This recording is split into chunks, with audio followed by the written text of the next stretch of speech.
Bienvenidos y bienvenidas a su programa bíblico existencial, donde compartimos con ustedes esta belleza de la palabra de Dios, estudiando con ustedes esta epístola a los Efesios, iniciando con el capítulo 1. Vamos a orar para que el Espíritu Santo sea quien nos conduzca en este momento particular. Señor, abrimos nuestros corazones, nuestras mentes, para que nos ilumines y nosotros nos dejemos iluminar para vivir este momento precioso en que tu palabra nos es dada, y así vivamos como comunidades auténticas en este momento particular de la historia. Por Jesucristo nuestro Señor. Amén.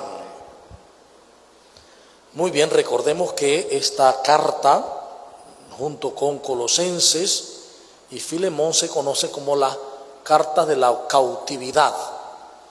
Pero que esta carta, aunque se le atribuye a San Pablo, se supone que fue escrita por un discípulo suyo más tardíamente, después del año 60. Vamos a mirar el capítulo hoy, en el capítulo 1 del día de hoy. Pablo, apóstol de Cristo Jesús, por voluntad de Dios, a los santos y fieles en Cristo Jesús. Gracia a ustedes y paz de parte de Dios, nuestro Padre, y del Señor Jesucristo. Bendito sea el Dios y Padre nuestro, de nuestro Señor Jesucristo, que nos ha bendecido con toda clase de bendiciones espirituales en los cielos en Cristo, por cuanto nos ha elegido en Él antes de la fundación del mundo, para ser santos e inmaculados en su presencia en el amor, eligiéndonos de antemano para ser sus hijos adoptivos por medio de Jesucristo, según el beneplácito de su voluntad, para alabanza de la gloria de su gracia, con la que nos agració en el amado. En él tenemos, por medio de su sangre, la redención, el perdón de los delitos, según la riqueza de su gracia, que ha prodigado sobre nosotros en toda sabiduría e inteligencia, dándonos a conocer el misterio de su voluntad, según el benévolo designio que en él se propuso de antemano, para realizarlo en la plenitud de los tiempos, hacer que todo tenga a Cristo por cabeza, lo que está en los cielos y lo que está en la tierra. A Él, por quien somos herederos elegidos de antemano, según el previo designio del que realiza todo conforme a la decisión de su voluntad, para hacer nosotros alabanza de su gloria. Los que ya antes esperábamos en Cristo, en Él también ustedes, tras haber oído la palabra de verdad, el evangelio de su salvación, y creído también en Él, fueron sellados con el Espíritu Santo de la promesa, que es prenda de nuestra herencia para la redención del pueblo de su posesión, para alabanza de su gloria. Por eso también yo, al tener noticia de su fe en el Señor Jesús y de su caridad para con todos los santos, no ceso de dar gracias por ustedes, recordándolos en mis oraciones, para que el Dios de nuestro Señor Jesucristo, el Padre de la gloria, les conceda espíritu de sabiduría y de revelación para conocerle perfectamente, iluminando los ojos de su corazón, para que conozcan cuál es la esperanza a la que han sido llamados por Él, cuál es la riqueza de la gloria otorgada por Él en herencia a los santos, y la soberana grandeza de su poder para con nosotros los creyentes, conforme a la eficacia de su fuerza poderosa, que desplegó en Cristo, resucitándolo de entre los muertos y sentándolo a su derecha en los cielos, por encima de todo principado, potestad, virtud y dominación, y de todo cuanto tiene nombre, no solo en este mundo, sino también en el venidero. Sometió todo bajo sus pies y lo constituyó cabeza suprema de la iglesia, que es su cuerpo, plenitud del que lo llena todo en todo. Muy bien, este primer capítulo es un capítulo maravilloso, porque nos está mostrando, por un lado, un esquema muy particular, un saludo inicial bastante parco, por eso se intuye que es una adición posterior, que el cuerpo de la carta fue primero y luego adicionaron esta primera parte. Fue una carta, una encíclica, una carta pastoral llevada para cualquier pueblo, que luego se le fijó a los efesios, pero que en realidad es una carta general. Entonces partimos con ese capítulo 1, versículo 1. Pablo, apóstol de Cristo Jesús. Recordemos que en este momento y también siglos después era válida una estrategia escriturística que se llama pseudonimia. La pseudonimia consiste en ponerle a un escrito el nombre de alguien que es famoso, que tiene autoridad, para que sea reconocido rápidamente. No es como ahora que, por un lado, el escritor se pone al final, en este se pone al principio, porque eran rollos, y cuando se desenrollaba lo primero que veía era quién lo había escrito. También recordemos que habíamos dicho que pudo haber sido un apóstol o un discípulo del apóstol Pablo, el que escribió este texto, y que pone a Pablo como autor. Entonces hay que leer la intención del autor o de la escuela. Dice Pablo, apóstol de Cristo. Los apóstoles y la sucesión apostólica estaban muy conscientes que el apóstol, el apóstolon, que significa enviado, no se autonombraba, sino que es Cristo Jesús quien lo llama. Y es por voluntad de Dios. No fue que él lo decidió, no fue que él tuviera un mérito propio, no es porque era muy bueno y qué bueno que era de niño y qué santito era Shaul. No. Es que dice fue voluntad de Dios por medio de Cristo de hacerlo apóstol. ¿Y esto por qué es importante? Porque hoy también sucede lo mismo. Los enviados en la iglesia no se envían solos. Es la iglesia la que siempre envía en nombre de Jesucristo y del Padre por el Espíritu Santo. Por lo tanto, dice Pablo, apóstol de Cristo, por voluntad de Dios. ¿A quién le escribe? A los santos y fieles en Cristo Jesús. A ver, ¿qué significa los santos? La palabra santo del hebreo kadosh significa separados para una misión particular de Dios. Separados no porque son los mejores, sino porque se les elige para llevar al mundo la buena noticia de la salvación de Dios. Y es en este sentido que a los seguidores de Joshua, que eran primero judíos, seguidores del Mesías Jesús, y luego algunos paganos también, ellos se les llamó los santos.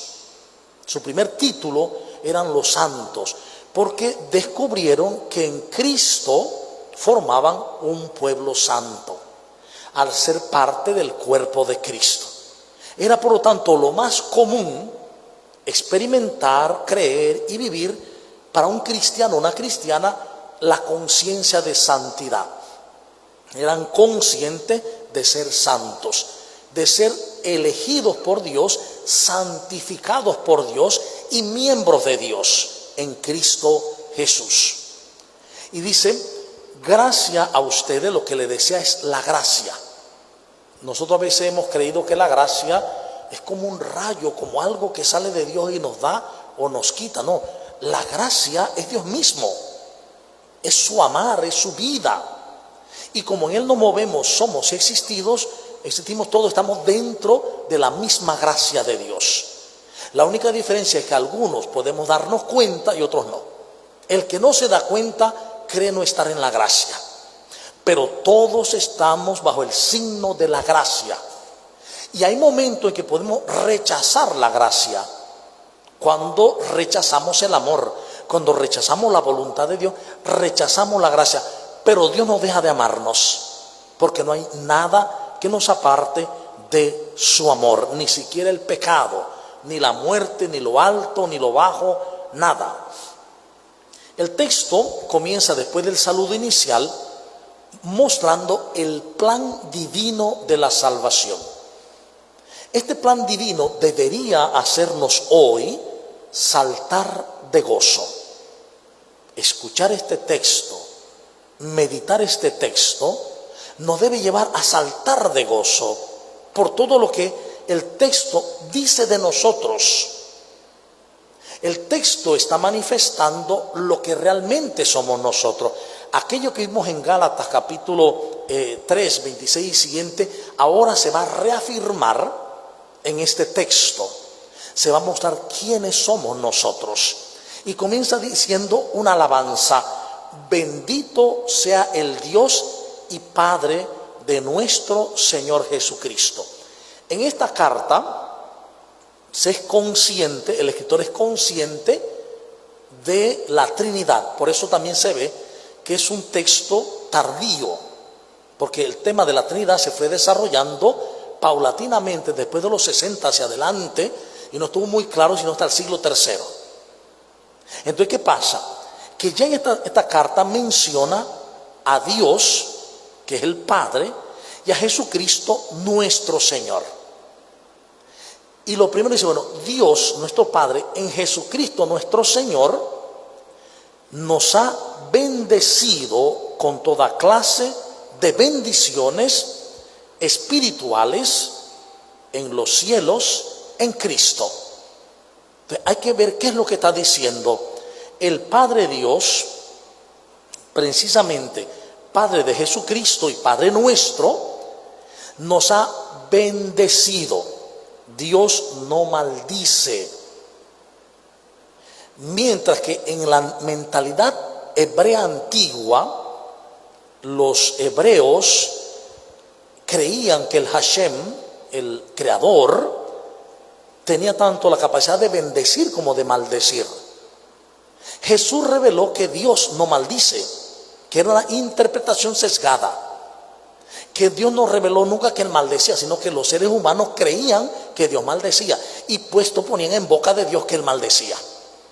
El Hashem, realmente el creador, el Padre de todos, ha revelado en Jesús que lo que hace es bendecir. Nos ha colmado, en griego pleroma, la plenitud, el pleroma. Nos ha colmado, dice, con toda clase de bendiciones espirituales. Y parte de aquí, no está anteponiendo como dos enemigos lo espiritual y lo corporal, no, sino que lo material es algo pasajero. En lo material nos desempeñamos, pero todo lo material es pasajero. El reinado de Dios es lo más importante, las añadiduras están en lo pasajero. Por lo tanto, la bendición de Dios para todos nosotros son bendiciones espirituales en los cielos, es decir, en Dios mismo. lo que nos revela Cristo de parte del Padre es que estamos colmados, llenos, como una vasija que se desborda, se llena y se desborda, pléroma. ¿De qué? De bendiciones. Y esas bendiciones son espirituales, es decir, ante todo, no se pueden ver con los ojos. No se pueden encontrar, porque son bendiciones, dice, espirituales en los cielos. Decir en los cielos es decir en Dios, porque la palabra cielo es una palabra sinónima del nombre innombrable, del nombre tetragrámico, que hoy ya decimos Yahweh, ¿ve? Yahweh o Yahvé, pero ese nombre no se podía nombrar.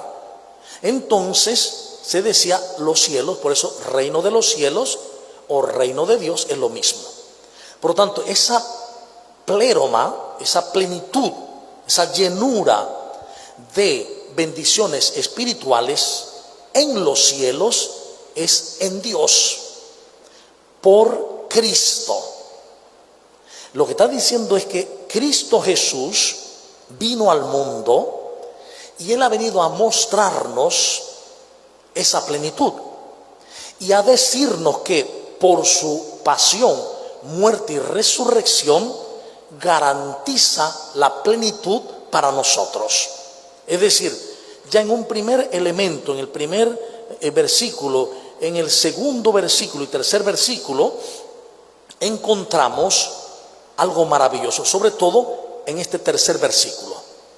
Estamos llenos de bendiciones, mientras que en las comunidades de hoy mucha gente piensa que no.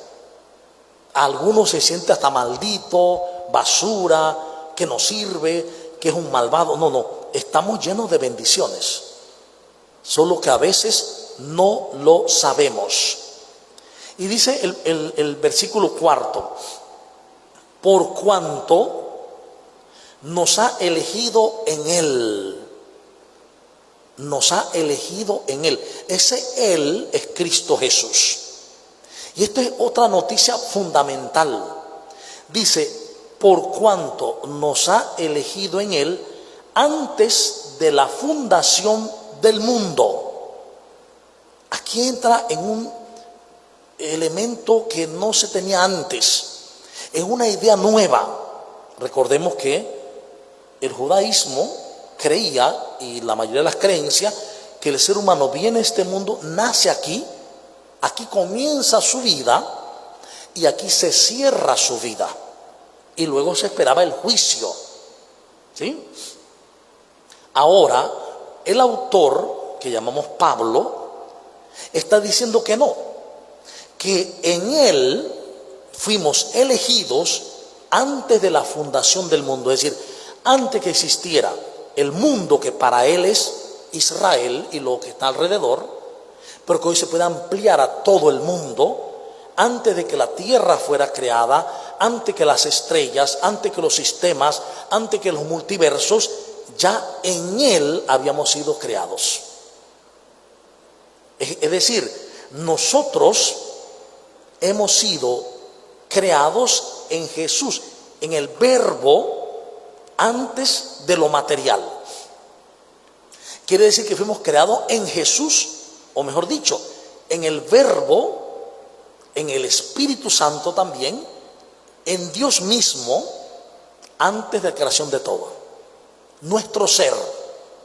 Y entonces miren lo que dicen luego: para ser santos, inmaculados, otro texto va a decir, e irreprochables ante Él en el amor. Nosotros existimos desde antes en Él, en Jesús. Y aquí en la tierra, al venir a este mundo, venimos a vivir consciente de estar en Él y de vivir santos, como pueblo santo, como Kadosh, es decir, como un pueblo sintonizado con Dios, un pueblo que reconoce su santidad. Y esto es importante, porque esa santidad no nos la ganamos nosotros, No la obtenemos nosotros. Porque si fuimos creados desde antes de toda carne y toda materia, en Él, ya éramos santos en Él. Desde el principio.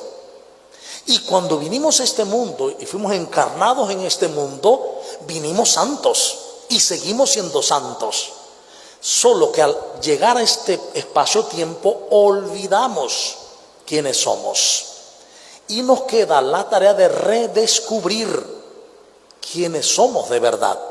Entonces la palabra es la que nos va a llevar a recordar que somos santos e irreprochables para que vivamos eso ante Él por el amor. Es decir, la manera de vivir la santidad, que es lo que somos, es el amor.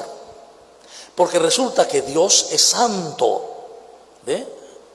Kadosh, Yahvé. Y Él nos hizo a imagen de su y semejanza suya. Somos también Kadosh Adamá. ¿Ve? Somos el Adán santo, el hombre santo. Y en Cristo estamos llamados a vivir esa santidad. ¿Y qué es la santidad? Decimos, Dios es amor. Por lo tanto, si Dios es santo y Dios es amor, amor y santidad es semejante. Por lo cual, la manera de vivir como santos ante Él es por el amor. Su llamada, por lo tanto, es a reconocer que somos amor y a que vivamos como amor. La única manera de vivir irreprochablemente es viviendo como Dios, viviendo en su amor. Y dice el texto también, el versículo 5, eligiéndonos de antemano. Él nos ha elegido para ser sus hijos adoptivos. Y aquí es interesante porque el texto el término de hijos adoptivos tiene un sentido que es pedagógico. ¿Qué significa esto? Que si nosotros habíamos sido creados antes de la creación del mundo, ya éramos hijos desde antes. Pero en este mundo tenemos que descubrir que somos hijos. Pero en este momento en los textos están escritos para judíos y para griegos. Y aquí es donde entra el tema lingüístico. ¿Por qué? Para un hebreo, el hijo que es natural es el que merece toda la herencia. Ni siquiera las hijas, aunque sean naturales. Los hijos, y el mayor sobre todo, requiere y merece toda la herencia. Si se adopta un hijo, no tiene la herencia igual que el hijo natural. O sea, el derecho hebreo sobre este tema es que el hijo natural es una cosa y el hijo que se adopta es otra cosa. Es hijo, pero no es lo mismo. Es como si se injertara una rama, pero no es que nació de ella. Mientras que en la mentalidad griega y en el derecho griego sí son iguales. En el derecho griego el hijo adoptivo tiene la misma prerrogativa del hijo natural. Entonces el autor utiliza el apodo o el apellido, mejor dicho, hijo adoptivo o hijos adoptivos, para salvar el mensaje. Porque si ponía solo hijos, nada más, los hebreos se iban a molestar porque no podían aceptar que un pagano era hijo. Los hebreos son los hijos.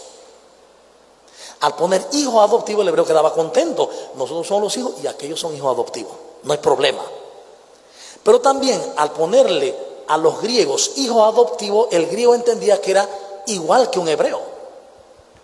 ¿Ve? Entonces hoy sí podemos entender y decir, Él nos ha elegido por Él, o sea, Dios por Él, por Cristo, nos ha elegido de antemano a ser sus hijos. Somos sus hijos e hijas, todos y todas. Yo escuchaba a un predicador hace poquito, antes de la Eucaristía, y él decía que solo son hijos los que están en Él, los que conocen a Jesús. Todos los demás no son hijos. Y solo tiene salvación el que conoce a Jesús. Todos los demás están perdidos y van a ser condenados. Es una visión muy cerrada del amor de Dios, que tanto amó Dios al mundo. En ese momento el mundo era Israel, pero que ahora hay que entenderlo más allá, a todo el mundo, a todos los seres humanos, que envió a su Hijo para salvarnos, ¿sí? Para salvarnos. Entonces, ¿qué pasa? Esta experiencia de ser hijos de Dios, de ser hijas de Dios, de haber sido elegidos y consagrados desde antes de la creación del mundo, se vuelve una buena noticia para nosotros. Y el impacto de esta noticia nos hace ir a los demás a revelarle que también son hijos, para que todo el mundo viva la alegría de la filiación divina y vivamos la santidad en el amor, para que dejemos de tirarnos piedras unos a otros, tirándose hijos a hijos, de santos a santos, y descubramos que al ser santos todos, por el amor, por la elección de Dios, nuestro camino es el amor. Todo ha de solucionarse en y desde el amor. Es más, dice que los eligió hijos por medio de Jesús. Desde antes somos hijos en el Hijo. Y ahora por medio de Jesús nos los vuelve a revelar. Nos da a conocer nuestra verdad. Somos hijos e hijas de Dios. Es nuestra manera más clara de vivir. Es nuestra identidad. Es más, dice, según el beneplácito de su voluntad. Es decir, a Dios le ha complacido, le ha llenado de ternura, de alegría, de dicha, el habernos creado en el Hijo, desde antes de la creación del mundo, y que ahora en Jesucristo se nos revele quiénes somos, se nos haga ver quiénes somos, y eso ha sido beneplácito de su voluntad para alabanza de la gloria de su gracia, para que sea conocida su bondad, su alegría, su misma vida, con la que nos agració en el amado. ¿Cuántas veces ha dicho el amado? Jesús, Jesucristo, Él, muchísimas veces, como 8 veces la menciona. En Él, por Él, en Jesucristo. Nos está mostrando nuestra identidad en Jesús. En otras palabras, sin Él no podemos hacer nada. Él lo es todo para nosotros. Por eso Jesús va a decir en su momento: yo soy la vid y ustedes son los sarmientos. Como un sarmiento no puede vivir si se separa de la vid porque se seca, igual ustedes no pueden dar frutos sin mí. Es más, se mueren.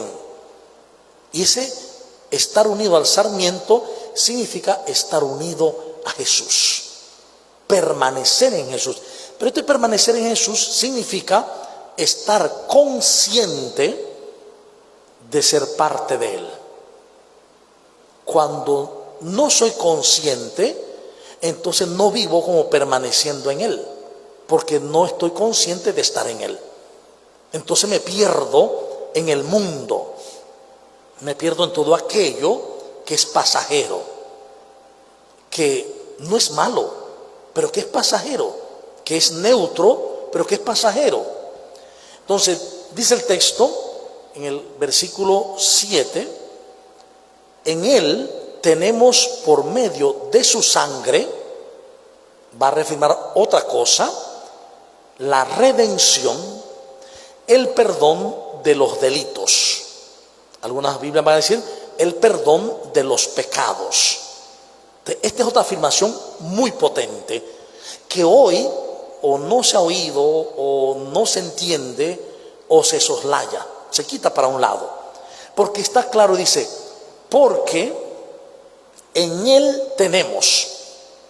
No es que vamos a tener, no es que voy a lograr porque cumpla, porque sea el más cumplidor, no. En Él tenemos por medio de su sangre. Es decir, cuando hablamos de su sangre tenemos que pensar más allá del líquido que recorre en las venas, porque para el hebreo la sangre es la vida. Entonces hay que leer por él, por medio de su vida entregada por amor, hemos recibido la redención de los pecados, el perdón de los pecados. Es decir, su vida entregada es la justicia de Dios por la cual cubre el error de la humanidad. En lenguaje muy común es: más vale que uno muera que todo un pueblo muera. Es decir, la sangre, la vida de uno se vuelve la sedacá, un acto de bondad que cubre el error de la humanidad.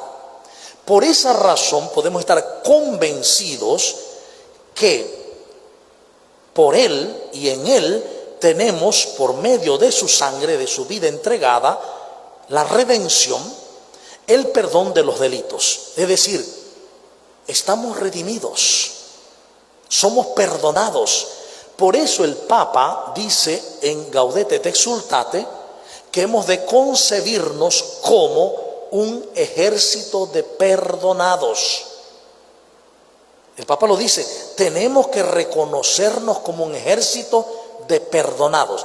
¿Y esto de qué nos libera? De la culpabilidad. Nos libera de la culpabilidad que tanto ha hecho mal a la humanidad. Porque la culpabilidad no es cristiana. Lo cristiano es la responsabilidad. Yo cometí un error, lo veo, lo reconozco y me hago responsable y busco el camino correcto. Eso es lo cristiano. La culpabilidad es culpabilizarme, machacarme, y eso me entristece, me deprime, me apaga, o culpabilizar al otro y darle al otro. Eso no es cristiano. Hemos de saber que Él, dice, nos ha liberado, Él nos ha redimido, Él nos ha salvado por su sangre. La redención, el perdón de sus pecados, según su riqueza, porque quiso hacerlo así. Es decir, sabernos perdonados, sabernos amados. Es decir, no somos pecadores. Esto es muy importante porque toda la historia estamos marcando: somos pecadores, tú eres pecador. No, somos amados de Dios, somos elegidos de Dios, somos consagrados de Dios, somos santos de Dios, que nos equivocamos, que pecamos, sí. Pero eso que cometemos no nos define. Lo que nos define es el gran amor que Dios nos tiene. Eso es lo que nos define. Por lo tanto, esto requiere un cambio de mentalidad, porque todo mundo suele decir, incluso para justificarse, es que como yo soy pecador, es que todos somos pecadores. No, todos somos santos, elegidos desde antes de la creación del mundo, para vivir la santidad, santos e irreprochables ante Él por el amor. Es más, dice que ha prodigado sobre nosotros en toda sabiduría e inteligencia, dándonos a conocer el misterio de su voluntad.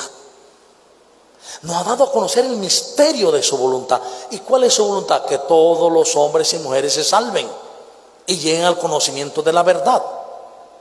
Por lo tanto, la voluntad del Eterno, la voluntad del Hashem, ¿puede no realizarse?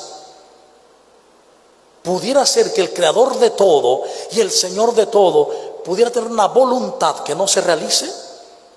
Si no se realizara, entonces no sería el Hashem, no sería el Todopoderoso. Y si su voluntad es la salvación y que conozcamos la verdad tarde o temprano, cuando salgamos de este espejismo espacio-tiempo, nos daremos cuenta de la verdad, ¿sí? Por lo tanto, recibimos, dice, la sabiduría e inteligencia de Él, y nos ha dado a conocer así el misterio de su voluntad, según su benévolo designio, que en Él, otra vez en Él, en Jesús, se propuso de antemano para realizarlo en la plenitud de los tiempos. Es decir, la creación y la venida del Señor no están fundadas en un pecado, no están en un sentido pesimista de la creación, están fundados en el amor de Dios, que de antemano, dice, sabiendo que el hombre fallaba, previó lo que tenía que hacer para salvarnos. Es lo que está diciendo, porque de antemano, por su benévolo designio, Él se propuso de antemano para realizarlo en la plenitud de los tiempos, es decir, con Jesús, con su llegada, con su venida, hacer que todo tenga a Cristo por cabeza. Recordemos que la cabeza es lo que dirige todo. Todos los órganos son importantes, pero si la cabeza se corta, ya nada funciona. Entonces Él nos ha elegido por su beneplácito de antemano vivir la plenitud, en la plenitud de los tiempos, haciendo que Cristo sea la cabeza de lo que está tanto en los cielos como está en la tierra. ¿Por qué? ¿Por qué en los cielos? Porque Cristo en los cielos, en Dios, es uno solo con el Padre y con el Espíritu Santo. El Padre y yo somos uno solo. Es más, dice a Él, otra vez Él, a Jesús, por quienes somos herederos, elegidos de antemano, según el previo designio del que realiza todo, conforme a la decisión de su voluntad. Está repitiendo, está haciendo un círculo. Repite la misma idea y repite la misma idea una y otra vez. ¿Para qué? Para que el lector se le marque en su vida, lo vea como tan real. Es la forma que usaba Jesús también, repetir lo mismo, no una y otra vez. Entonces, reconocer que somos herederos, elegidos de antemano, conforme a la decisión de su voluntad. Y miren, dice, ¿para qué? Para hacer nosotros alabanza de su gloria, para hacer nosotros alabanza de su manifestación. Recordemos que la palabra gloria, en griego doxa, en hebreo kabod, significa el peso de algo, lo que manifiesta. Por lo tanto, gloria sería manifestarse, manifestación. Por lo cual dice, nosotros estamos llamados a hacer alabanza. Una alabanza es un grito de alegría, es un canto de alegría de su presencia.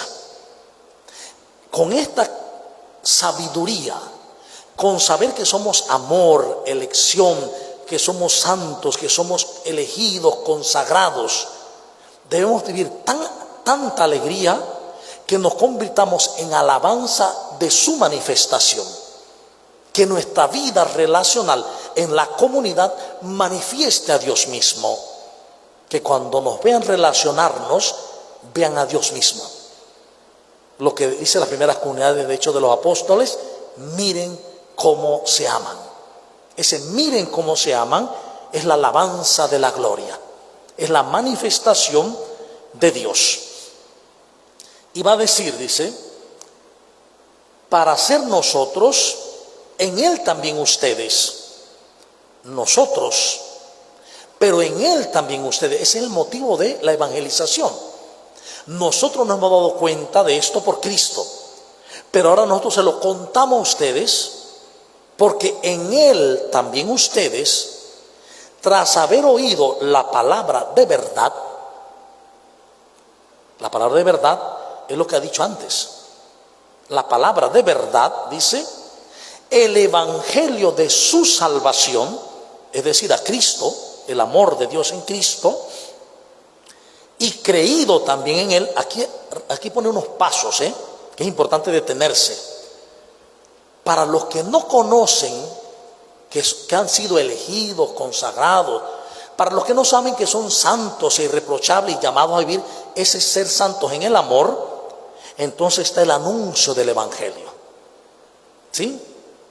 Por eso en él también ustedes, tras haber oído la palabra de la verdad, para que los que no conocen quiénes son, ni quién es en realidad Dios, es necesario que escuchen la palabra de la verdad. Es decir, que escuchen el Evangelio de la salvación, que escuchen a Jesucristo. Tercero, que crean en Él. Cuando pasen estos pasos, son 3, dice, entonces se darán cuenta que fueron sellados con el Espíritu Santo de la promesa, que fueron sellados con el Espíritu del amor, es decir, que ellos también son amor, que creían que eran malvados, que creían que era un ladrón, que creía que era un drogadicto, que creía que era una mala persona. Ahora, con el Evangelio de Jesús, la palabra de verdad, se da cuenta que es un santo, que es una santa, elegida, consagrada desde antes de la creación del mundo, solo que no lo sabía. Por eso la importancia del anuncio del Evangelio, y que han sido sellados por el Espíritu del amor. Es decir, su vida es amor. Su vida no es lo que la gente dice. Y esto es maravilloso. Este texto nos revela algo fundamental. Nosotros no somos lo que la gente dice de nosotros. Nosotros no somos lo que nosotros creemos de nosotros. Nosotros somos lo que Dios dice de nosotros. Porque esa es la palabra de la verdad. Por lo tanto, cuando nos preguntan, ¿y tú quién eres? En vez de decir, bueno, yo soy un pecador, o yo soy un ingeniero, yo soy un arquitecto, yo soy sacerdote. Yo soy un hijo de Dios, elegido y consagrado y amado desde antes de la creación del mundo, para ser santo y irreprochable ante Él por el amor. Eso es lo que soy yo.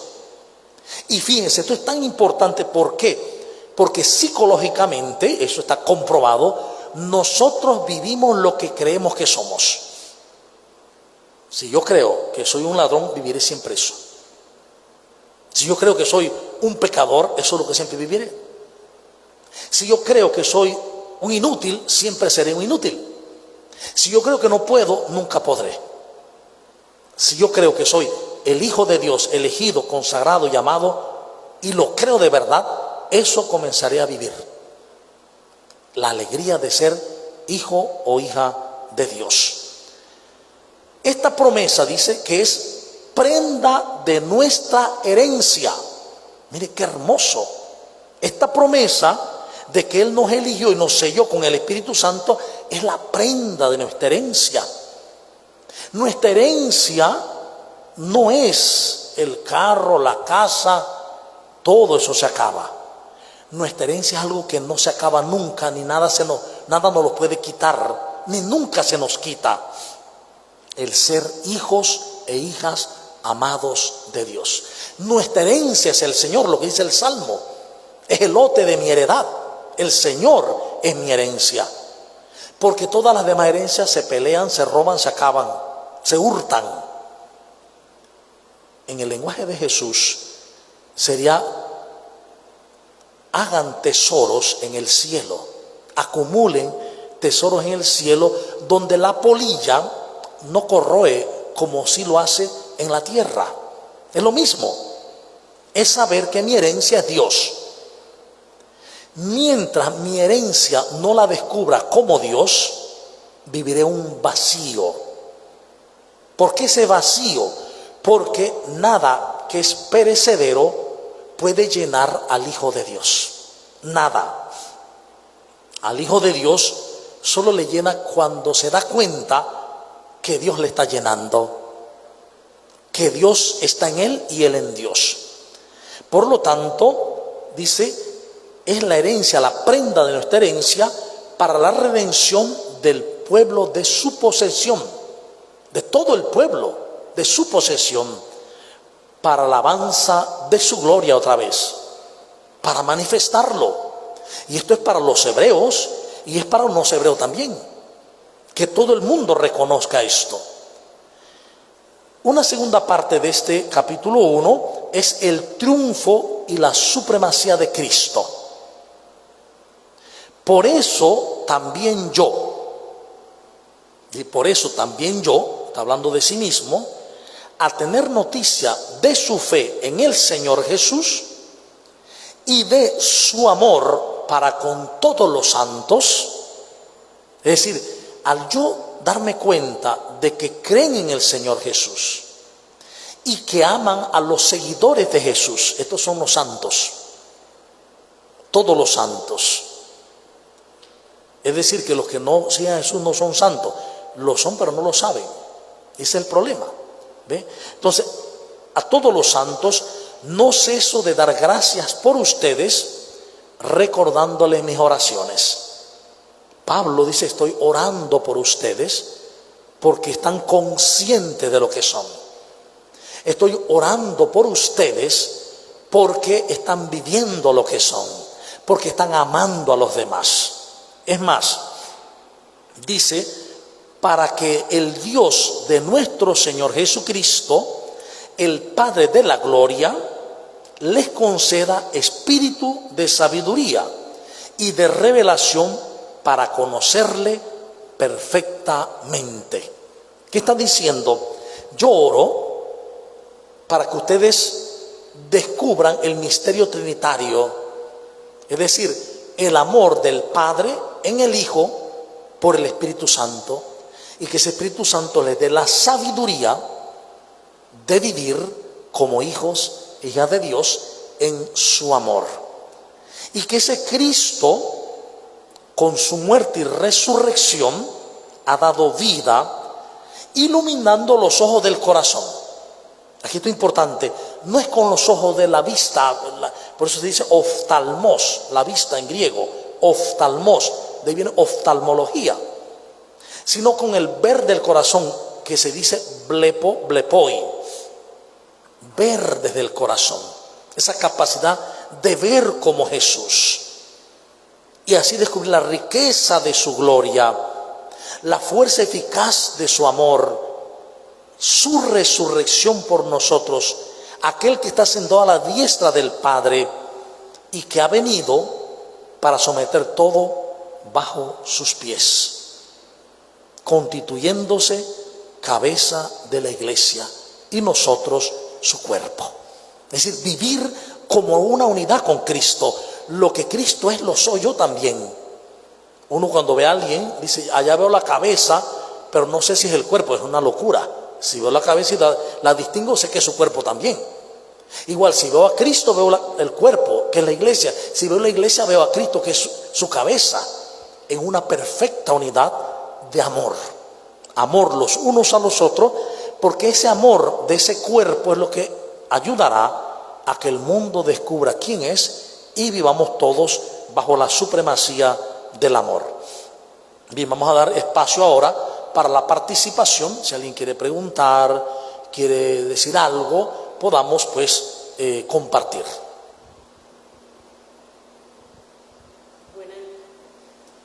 Buenas noches, Padre. En la red hay unos comentarios, dice sobreponernos a las tensiones divisionistas, Yolanda Vega. También por acá, Magela Caballero nos comenta, yo soy una hija de Dios, elegida y consagrada. Hay algo importante en eso que ha dicho y que cuesta un poco aceptarlo en la cotidianidad de la vida. Y es que si nosotros hemos descubierto la verdad, el evangelio de la verdad, nosotros viviremos según el Espíritu. Y los frutos del Espíritu son alegría, amor, bondad, paz, unidad, etc. Pero si nosotros no le creemos al evangelio de la verdad, viviremos miedo, odio, división, contiendas, peleas. Es decir, viviremos una vida diabólica.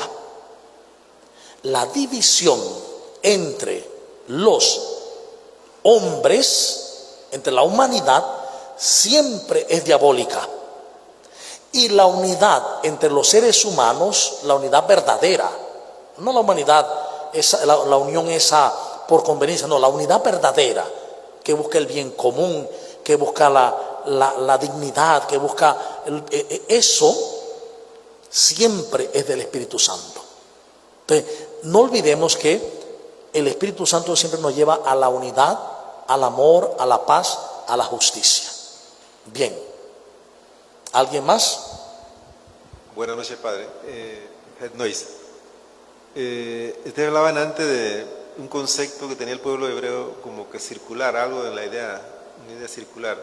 No es el concepto que tiene el cristiano hoy como lineal, algo así, ¿no? Que uno empieza en Dios y sigue hasta Dios. ¿No? ¿Es algo así parecido? Sí, eso incluso en la liturgia se decía aperinad. Todo viene a patrem per Christum en Espíritu Santo ad pater. Es decir, todo viene del Padre por Cristo en el Espíritu Santo y todo vuelve al Padre. Entonces ese círculo es para marcar que nosotros por Él, por Cristo, el Padre de los cielos, el Padre de la gloria, nos ha redimido, nos ha expiado, nos ha salvado, nos ha hecho herederos, nos ha elegido desde antes de la creación del mundo para ser santos. Por eso da vueltas. Y de tal manera que nuestra vida, entonces nuestro ser reconozca que estamos en Él, que en Él nos movemos, somos y existimos. O sea, realmente nunca hemos salido de Dios, siempre hemos estado en Él, solo hemos creído estar fuera de Él, porque en Él nos movemos, somos y existimos.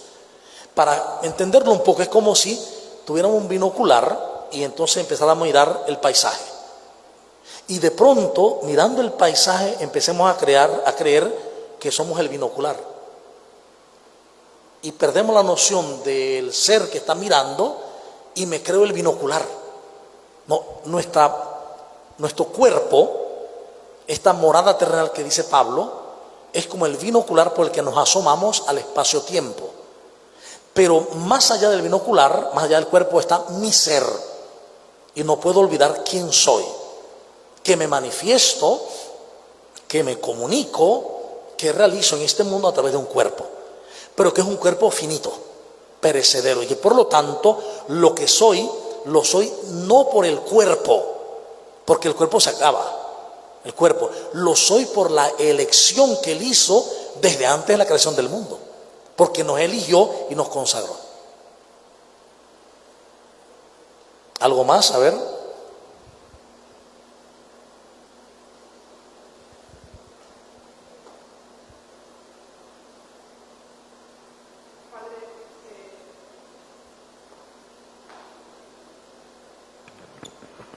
¿Por qué somos tan cabeza dura?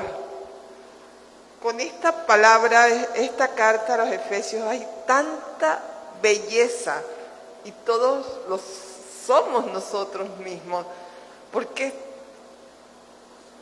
seguimos tan ciegos y tan duros de corazón y tan complicándonos la existencia?